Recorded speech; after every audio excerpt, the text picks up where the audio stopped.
मरते हैं आरज़ू में मरने की, मौत आती है मगर नहीं आती। मरते हैं आरज़ू में मरने की, मौत आती है मगर नहीं आती। नमस्कार, आप सभी का स्वागत है मेरे इस चैनल कोड से में। मैंने शुरुआत मिर्ज़ा गालिब की इस नज़्म से की। अब आप सोचोगे कि मिर्ज़ा गालिब की इस नज़्म का और आज के इस एपिसोड का, जो कि कानून से जुड़ा है, किसी कानूनी पहलू से जुड़ा है, उससे क्या राब्ता, क्या वास्ता। तो मैं कहूँगा कि मिर्ज़ा गालिब की ज़िंदगी में कोर्ट का वास्ता था और उनके मरने के बाद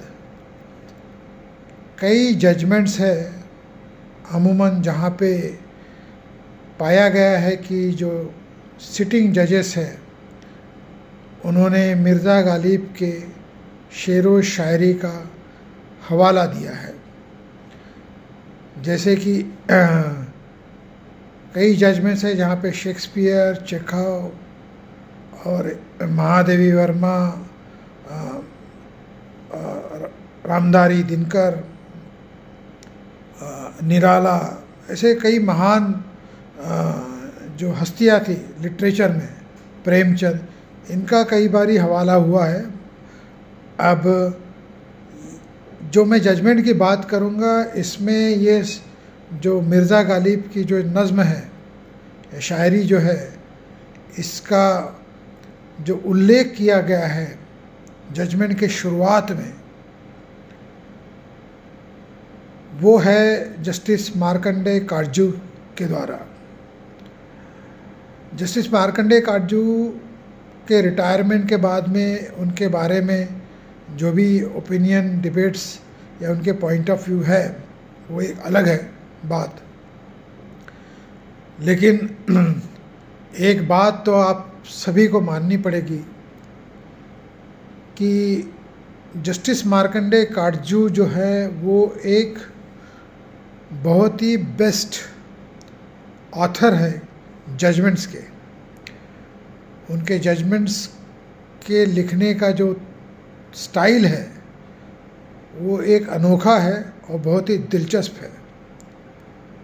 तो जो भी कानून का विद्यार्थी है या कानून से जुड़ा है, जब भी जस्टिस मार्कंडेय काटजू के जजमेंट्स को पढ़ता है, उस जजमेंट्स के पढ़ने के बाद बहुत सारी चीज़ें, जो लैंग्वेज होती है, जो महीन लैंग्वेज जो है, वो जस्टिस मार्कंडेय काटजू की खूबी है। अब क्योंकि उनका इलाहाबाद हाई कोर्ट, जो अभी भी हाई कोर्ट का नाम इलाहाबाद ही है, जब प्रयागराज हो चुका है शहर का नाम, क्योंकि उनका वास्ता वहाँ से रहा है, वो वहीं से आए हैं, वहाँ पे जज थे। और उनकी जो लैंग्वेज की पकड़ जो है, शेर व शायरी, हिंदी लिटरेचर, इंग्लिश लिटरेचर, तो काफ़ी मजबूत पकड़ है। और उसका हवाला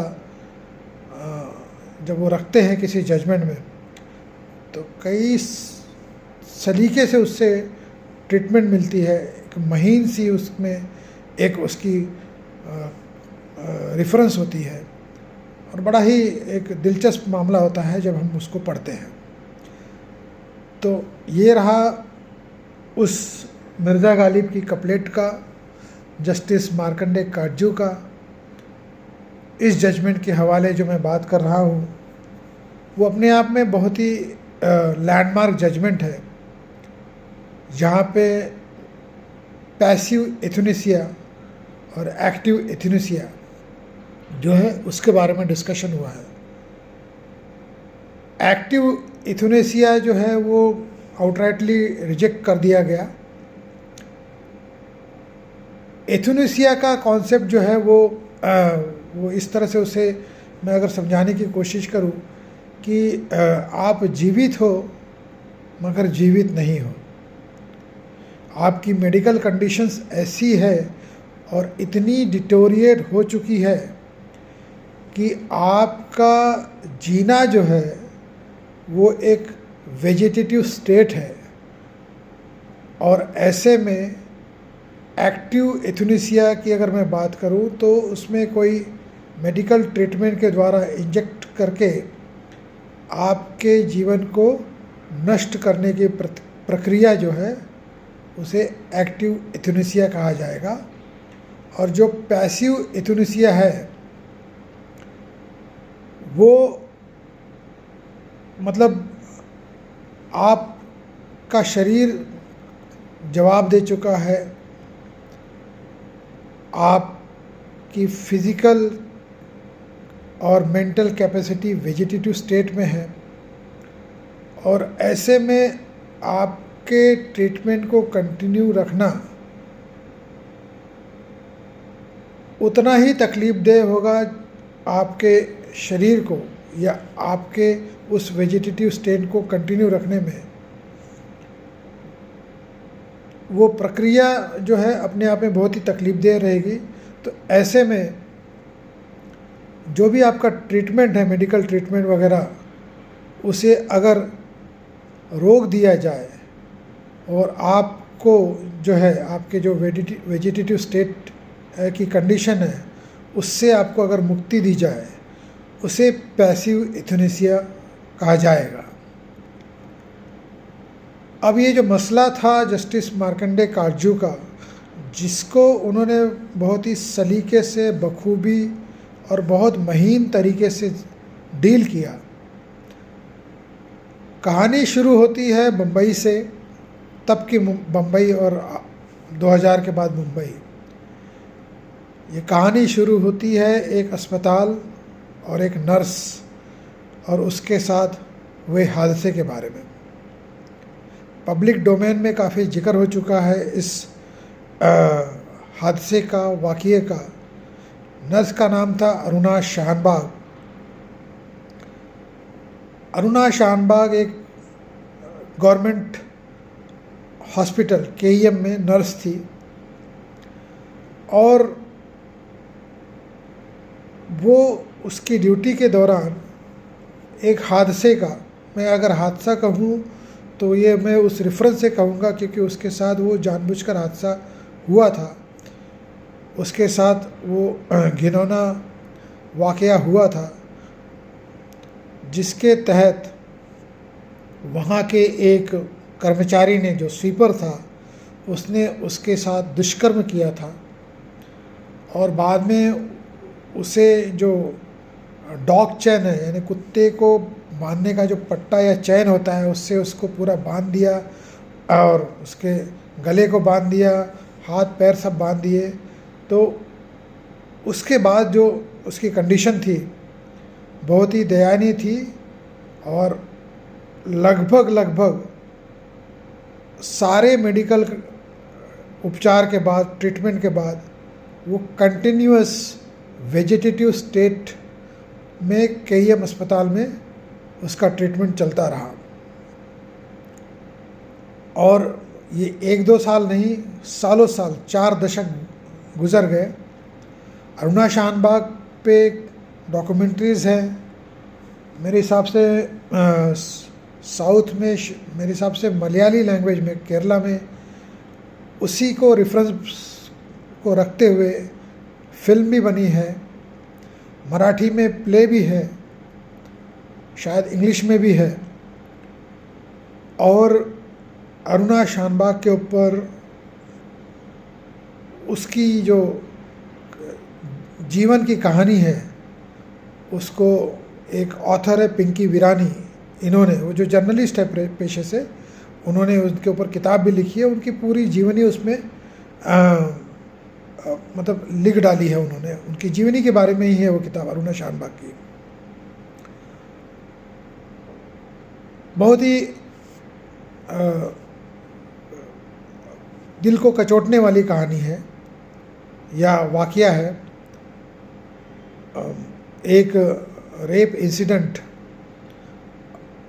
और ज़्यादा करके अननेचुरल रेप जो है ये उसके बारे में बहुत कुछ लिखा गया है, कहा गया है, लेकिन अरुणा शानबाग के साथ ये बीता हुआ है। अरुणा शानबाग के बारे में जब उसके हादसे के बारे में जब इन्वेस्टिगेशन हुआ, जो भी मुजरिम था वो पकड़ा गया, ट्रायल चला, उसे सज़ा हुई 7 साल की, लेकिन एफआईआर में कहीं पे भी अननेचुरल सेक्स के बारे में, अननेचुरल रेप के बारे में कहीं जिक्र नहीं था। वो शायद at the instance of the concern hospital and at the instance of her the then boyfriend, या वो भी डॉक्टर थे वहीं पे, जिनसे उनकी शादी होने वाली थी। तो एक स्टिग्मा के चलते, एक पब्लिक डिस्कोर्स के चलते और रेपुटेशन के चलते उस इंसिडेंट का जिक्र जो है एफआईआर में नहीं किया गया, और इसलिए जो सज़ा मिली मुजरिम को, अभियुक्त को, जो कि स्वीपर था, उसको सज़ा जो है वो अननेचुरल रेप या रेप की नहीं मिली। बहरहाल क्योंकि अरुणा शानबाग के जो रिश्तेदार वगैरह थे, ऑब्वियसली सबकी अपनी अपनी फाइनेंशियल कंडीशंस होती है और मजबूरियां होती है, तो वो समय समय पे उस तरीके से देखभाल नहीं हो पाया।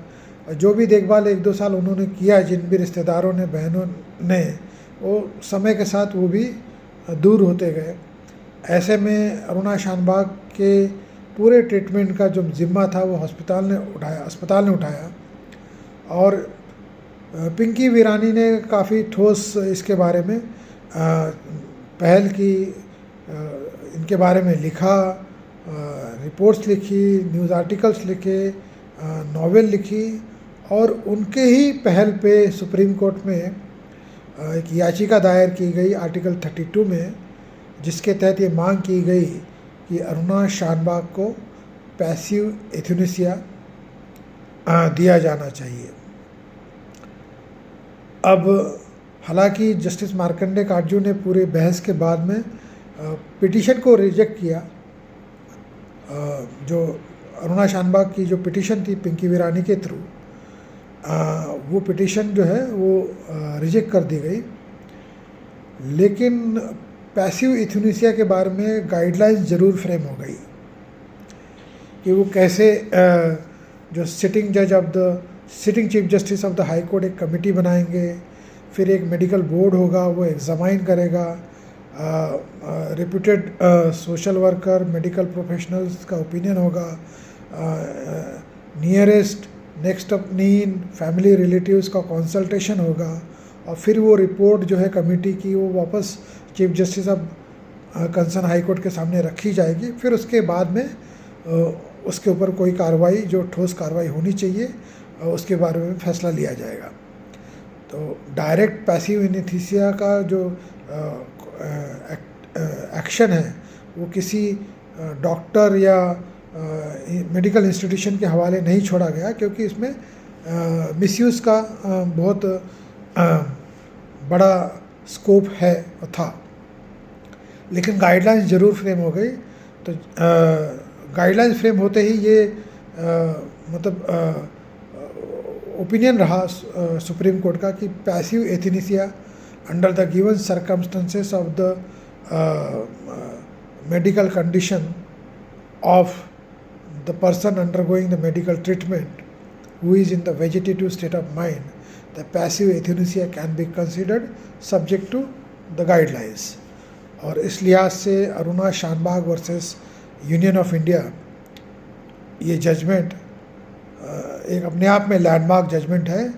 जहाँ तक कि पैसिव एथुनेसिया की बात हो, ये अपने आप में पहला वाक़या था जिसके बारे में पैसिव एथुनेसिया के को मद्देनज़र रखते हुए इसके बारे में चर्चा हुई, जिक्र हुआ, बहस हुई, और फाइनली एक जजमेंट आया कि ये अगर होगा तो किस कंडीशन में होगा और कैसे गाइडलाइंस को फॉलो करते हुए होगा। तो इस लिहाज से Aruna Shanbaug versus Union of India अपने आप में लैंडमार्क जजमेंट है सुप्रीम कोर्ट का, जिसे लिखा है जस्टिस मार्कंडे काटजू ने। और वो जो मृदा गालिब की पहली शायरी जो मैं वीडियो के ओपनिंग में बोली, वो पहला ही सेंटेंस है उनके उस जजमेंट का। अब आते हैं अरुणा शानबाग के इस जजमेंट के बारे में, अरुणा शानबाग के अपने आप में कंडीशंस का, क्योंकि पिटीशन रिजेक्ट हो गई थी तो उस वक्त तो उनके ऊपर कोई पैसिव एथेनेसिया की कोई कार्रवाई नहीं हुई, लेकिन उसके बाद मेरे हिसाब से कुछ ही महीनों में या साल में उनका देहांत हो गया। और उनके बारे में जो भी क्रियाक्रम की जो आखिरी जो रस्में होती है वो अस्पताल के कर्मचारियों ने ही की। और लगभग 4 से 5 दशक तक अरुणा शानबाग का जो ट्रीटमेंट चला, उसका पूरा जिम्मा, पूरा खर्चा, उसकी जिम्मेदारी और रोज़मर्रा उनकी देखभाल, ये सब KEM अस्पताल द्वारा ही हुई। और अरुणा शानबाग का अंत में इस दुनिया से उनको मुक्ति हुई। आप अगर रिसर्च करोगे, अगर गूगल में जाके या वैसे भी, तो अरुणा शानबाग के बारे में कई सारे आर्टिकल्स हैं, लिटरेचर है, मेडिकल साइंस के ऊपर एथेनेसिया का जब जिक्र होता है हिंदुस्तान में तो उस जजमेंट का रेफ़र होता है। उनके अपने उस इंसिडेंट्स के बारे में कई जगह पे रेफरेंसेस हैं, डिस्कशन है, डिबेट है और प्ले है और डॉक्यूमेंट्री है, एक फिल्म है। ऐसे कई सारी चीज़ें हैं अवेलेबल जो उस दर्दनाक हादसे का जो है जिक्र करती है।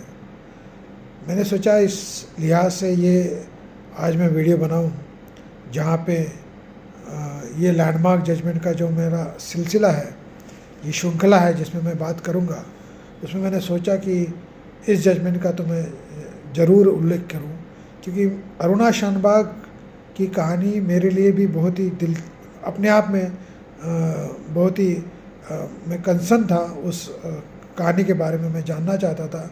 मैंने उसके बारे में वो सारे लिटरेचर पढ़े हुए हैं जो शुरुआत से लेके उनके मरने तक के थे। वो सारी कहानियाँ पढ़ी है, वो सारे प्ले देखे हैं, मूवी देखी है। मलयालम मूवी तो मैंने नहीं देखी है, लेकिन डॉक्यूमेंट्रीज वगैरह देखी है, प्ले देखा है।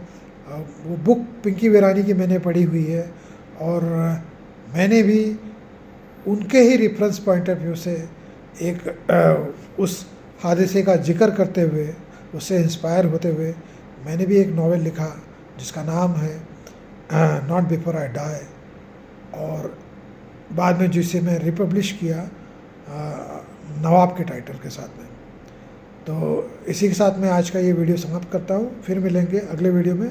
तब तक के लिए आप सभी से विदा लेना चाहूँगा और फिर मिलेंगे अगले वीडियो में ऐसे ही किसी जजमेंट के बारे में बात करते हुए, जो कि मेरी जजमेंट की श्रृंखला का एक हिस्सा रहेगा। तब तक के लिए आप सभी से विदा। Thank you, have a nice day and enjoy.